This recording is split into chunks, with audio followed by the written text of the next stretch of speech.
Good morning. Ignore him. I hope everybody rested well last night. And I don't know if you're in my part of Texas. I hope you're enjoying all of this rain that we're getting. The weather down here, I tell you, yesterday it was like 37. It was so cold. And then today it's like 55, 56, and it's just pouring down rain. But guess what? We're thankful because we're here to experience it. So I hope everyone is up and at 'em and feeling great. Today we're going to talk about negative thoughts, and everybody at some point has negative thoughts. Some people just have a lot of them. Um, Anything that's negative towards yourself. For the longest time, I could do the smallest thing, and my first thought would be, "I'm so stupid," and I would verbalize that. I would say that out loud. "I'm so stupid." It could be the dumbest thing. I bumped the salt shaker, anything like that. But that's a negative thought, and with negative thoughts, you have to be really careful because they tend to have that domino effect. You hit that one, and it's just all the way through. And then they just keep going and going and going and going. And you find that nobody else has to tear you down because you're doing a great job of that yourself. With the negative thoughts, first you have to be mindful of what you're thinking, of what you're saying to yourself. So, can anybody think of any negative thoughts that they have or have had in the past? And if you had them, how did you stop it, or do you still have them? Put it in the comments if you like to share that. But I always like to know like what kind of negative thoughts, because a lot of times when you share your negative thoughts, it'll trigger somebody else and they'll be like, "Oh, you know what? I say that, I do that too. I've got to stop that. I do that too." Because we have to learn to speak life into ourselves and not the negativity. We have to fight the negative stuff, because it's just a bunch of baloney in the first place. So, the first one I want to talk about is cognitive distortions. And I'm going to name some, and I promise you're going to find yourself in some of these. The first one is all or nothing thinking. And it says, like, if we say, "Ooh, I didn't sleep at all last night." So, you didn't sleep at all, really? Or did you wake up twice? Did you get 6 hours, but it wasn't enough? A lot of times that's how we think. We'll say something and it's not necessarily true. Like if we say, "Nothing good ever happens to me." Is that really a true statement? Or is that a cognitive distortion that I'm telling myself and feeding that negative thought to myself that good things don't come to me?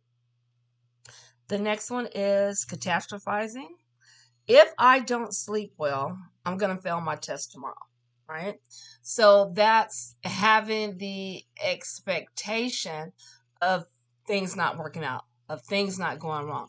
So I'm feeding myself that it's not going to happen. It's going to be bad for me. Why? Because it goes back to the all or nothing. Everything bad happens to me, right? See the snowball effect, the domino effect, the one thing and it carries on to other things. Mental filtering.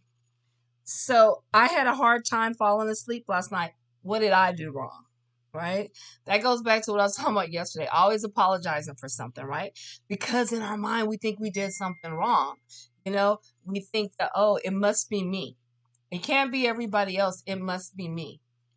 Right? And that's our thought process. And that's negative. Why does it have to be you? You good, boo, you good. Don't do that to yourself. Don't think those things. You know, you gotta really look at the logic of it. And I always say this. I always say that if you didn't see it, if you didn't smell it, taste it, touch it, you know, your five senses, then you didn't hear anything, guess what? It didn't happen. It's an assumption. You're making an assumption about something. It's not facts. So you got to learn how to get to the facts. And again, that goes to getting out of your emotional mind and getting into your reasonable mind where you can think about how you feel, right? because those are all negative. And we want to make sure that we're flowing in the positive, that we're open to receive good things and not opening ourselves to the negativity of this world and things that are going on in our life. Sometimes, like I say, a good thing to do is to compare. Do a comparison. Look at what other people are going through versus what you're going through, and then see if it's really that bad or if it's just me having a pity party, right? Baked the cake, got all the decorations, having a great pity party about how terrible my life is. Are you sleeping on the concrete? Are you out in the rain? Is the refrigerator empty? Do you not have internet? Do you not have a phone? Do you not have a job? Do you not have all of these things, overwhelming things in life? And if you don't, then you need to start saying, you know what? I do have these things going on in my life, but what good things do I have? What's good in my life? And you find those good things, and then you start building your thoughts on what's good in your life and let that overshadow what's not good in your life. Okay, so I hope you got something out of that. If I messed up something or if I wasn't clear, just tell me and I'll fix it. Let me know. And please share. Feel free to share. I don't want anybody to feel like I'm just talking. Share, and I'm gonna do a live one day this week, and I'll let y'all know when. So that way you can just chop it up and ask questions or share your story and things like that. But let's all do better together, and let's make today amazing.